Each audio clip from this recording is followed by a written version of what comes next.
a winning team and, well, the Pacers. We got the Pacers taking on the Spurs.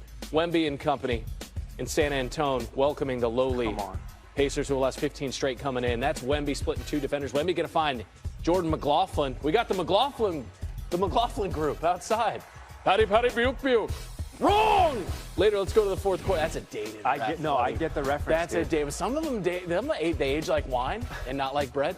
That is Wemby working on Pascal Siakam. Wemby again. So here's the thing. Wemby had 8 rebounds. Wemby had 6 dimes. The exchange rate for 6 dimes in euro, almost half a euro. Exactly. How do you know that? And there's a euro step for Wemby as he comes through. I looked it up on the Google machine. And then Pascal Siakam's like, I'm tired of getting punked. I would prefer to stop getting punked. Wemby pushes him. Hey. Just Mulaney style. I pushed him. And Wemby goes 7'4", Siakam goes 6'8". That's 14 feet of knees and elbows and fighting and flopping. And the ref's like, hey, man, you don't have to demonstrate that on me. Wemby gets his first tech of the season. Spurs win again, 134-119. San Antonio's won 21 of its last 23. They still remain 3 games back 21 of the Thunder, the top seed in the West. OKC has a 95% chance to get the 1 seed in the West. That's according to ESPN Analytics, despite having the 5th hardest remaining schedule of any team in the NBA. To the round. Well, you can't take anything off the table for him. The brother's 7'5" with skills. And his skills are so special that he resents the fact that you bring up that he's 7'5", because he doesn't want you looking at his height and thinking that's the reason that he is as gifted as he is. In his mind, he's got a handle. He's got a mid-range game. He's got a three-point shooting game. He's got a post game, and he's an elite defender. So he looks at it and says to himself, don't just look at my height. There's been some dudes in the NBA, the Yao Mings of the world, the Sean Bradleys of the world, the Manute Bowles of the world, and others who have been above 7'3", even a Porzingis in this day and age. They ain't me. That's his mentality, and he plays like it. And that's why I think when you see him hit a game winner like that, it's so important, because he's not somebody who is great just because of his skill. He's somebody that's great because of what's in here. He wants it. He's not scared. He wants the smoke. He wants the moment.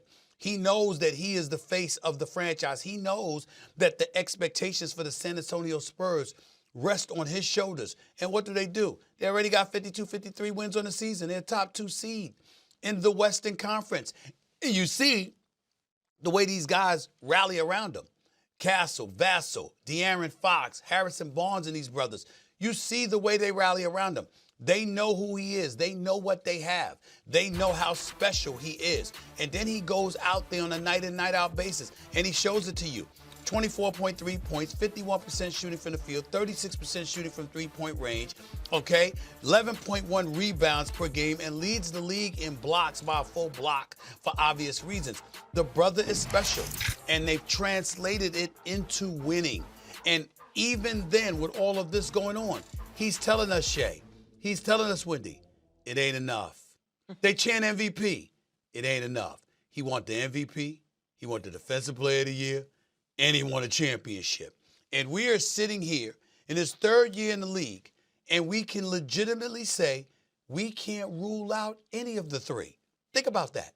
We can't rule out, we know he's going to get Defensive Player of the Year. We can't rule out that he could win MVP because they're winning, and he's a top candidate for MVP honors because he deserves it because of what he does on both ends of the floor. And you can't rule out the possibility that the San Antonio Spurs may win the chip. All 3 things he's in line for. And he's literally telling you, not only does he want all 3, he's coming for all 3. And then to go out and do that last night, he's just letting you know there's levels to this. And he's on a level very few have. You're putting me in a bad spot the day after Luka completed a 100-point performance in less than 48 hours, because that's what he did. And, you know, when you look at the 40 that he had in Houston the other night, on a crazy back-to-back on the road, you're putting me in a bad spot. But I'm going to go with Wemby, and I'm going to give you the answer as to why. Somebody's got to deal with Shai Gilgeous-Alexander, okay? And if I got to unseat that beast and his incredible ability to get into the paint and score and create all of those problems for me defensively, I have to go with the defensive ace. I agree with James Worthy in the fact that Luka is one of the most incredible offensive players of my lifetime. His ability to score as a decelerator. Stephen A., I've watched him for years now and tried to understand how he gets around these defenders without looking like he's moving fast. And I've come to understand that he decelerates better than anybody I've ever seen, because decelerating fast can be a weapon. But that's another topic for another X's and O day. I'm here to say that in his third year, Victor Wembanyama is arguably one of the greatest defensive players I've ever seen in my life. And I just think, if you're asking me if I had to have one, I'm taking the guy that might be able to slow Shea down on defense. You can use that as your rationale, but nobody's going to argue with you. We can appreciate and respect, hell, revere the greatness of a Luka Doncic and understand he's a generational talent. And my God, the Dallas Mavericks, I mean, how bad you look that he is not in a Dallas Mavericks uniform. It's it's inescapable. It's inescapable. It's just inexcusable too. But when you look at Wemby, 7'5", with that ball handling, I mean, he's a 5-inch taller version of Kevin Durant. Let's just say it. Offensively, he's a 5-inch taller version than the 7-foot Kevin Durant. That's what he is. Who, by the way, plays elite defense as an eraser. Not just at the glass. I've seen him go out and block 3-point shots. And when I look at it from that standpoint, there is no good. Yes, you cannot teach 7'5", but you certainly can't teach 7'5" at that skill level. Not at all. It's not even close to me. Of course, the answer to this question is Wemby, Victor Wembanyama. It's a reason why the Los Angeles Lakers went 40 games this year playing 500 basketball. Because as phenomenal as Luka is, there's a limitation on how much he can impact the overall game, because what he could do for you offensively, he could cost you as a liability defensively from time to time. We've seen no indication that that is something that can nor will happen when it comes to Victor Wembanyama. So the answer to this question is clearly him. No doubt about it. Yeah, and I'm going to say something, Shea, and we got a lot of basketball to be played in this month, much less in this season. If I'm a team like the Lakers or I'm a team like the Rockets, I'm a team, rising up, looking at, adding to my roster and trying to figure out how to win the whole thing.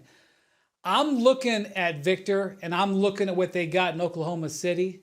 And again, to quote Stephen A., you're saying, damn, what am I going to do to deal with those two teams? So that's just a reality. Well, here's the other reality. And Wendy and I somewhat part ways in that regard. Shea Butter is just spectacular. We understand that. But it's not something we haven't seen before. We've seen the level of greatness and efficiency that he brings to the table, averaging over 31 a game, shooting 55% from the field. Step back three-pointers in the lane, being adroit at getting to the free throw line. It's phenomenally great, as Shai Gilgeous-Alexander is and has proven to be.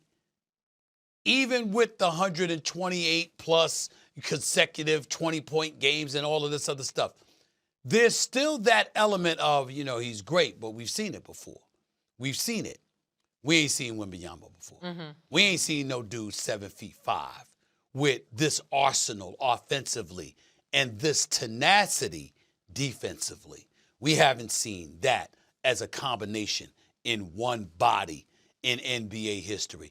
That's the issue that we're having right now. Even back in the day, when there were less 7-footers and you had the Wilt Chamberlains of the world playing basketball. Do y'all understand that as great as Wilt was, there was speculation that he quit in the finals, that he didn't want it? You understand? You don't see anything like that from Victor Wembanyama. It's not just about his skill set. It's about the want-it factor. The man is coming. That's absolutely correct. And he's telling everybody he's coming. And he's unapologetic about it, and he's not trying to take any prisoners. He's not waiting for his turn to dominate. He's telling you, I'm here now. I'm coming for all your asses. That's what he's telling them. And he's doing it. And that's what's scary about it, because even when you have a guy like Jalen Williams, I'm going to bring this up periodically throughout these playoffs, when you're 6'7", 6'8", when you drop the 40-piece in the finals, when you're one of the skilled individuals, you were one of only 2 players who was an all-star and also made an all-NBA defensive team, him and Evan Mobley. And that guy is sitting at a podium looking at a reporter and just going like this and saying, you know, they got a dude over there 7'5". We're kind of having a hard time dealing with that.